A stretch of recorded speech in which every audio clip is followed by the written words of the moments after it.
near the South Platte River crossing, sitting in the sun with its lid open and no one to play it. These weren't things people had packed carelessly.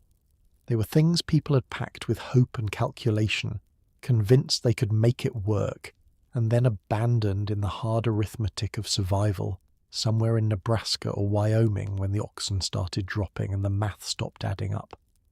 The guidebooks didn't tell them the truth. This is the first and most important myth to dismantle. Not just the myth about riding, but the myth that the emigrants went in well informed. They didn't. The guidebooks available to Oregon Trail emigrants in the 1840s and early 1850s were a mix of genuine intelligence, cheerful optimism, and outright fiction, and the people who wrote them, in many cases, had never made the journey themselves. The most influential early guide was Lansford Hastings' Emigrant's Guide to Oregon and California, published in 1845, a book that promised a shortcut through the Great Basin that would save hundreds of miles and weeks of travel.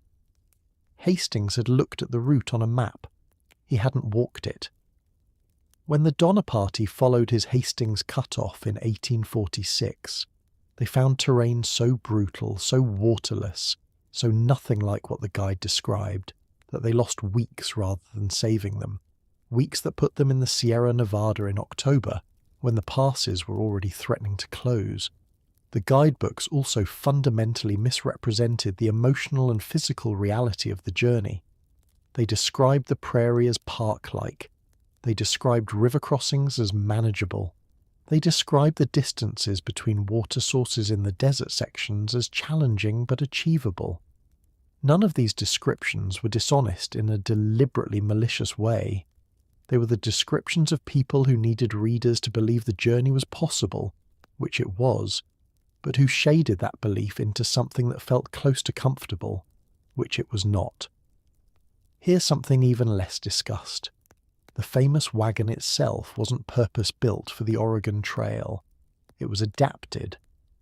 The vehicle that became the prairie schooner was derived from the Conestoga wagon of Pennsylvania, a large boat-hulled freight hauler used to move commercial goods across the Appalachians. The Oregon Trail version was scaled down from the Conestoga because the Conestoga was simply too heavy for the terrain and the animals available. But scaled down didn't mean designed for human habitation. The wagon was still, at its core, a freight hauler. The curved sideboards that gave it a vaguely nautical look weren't aesthetic choices. They were structural.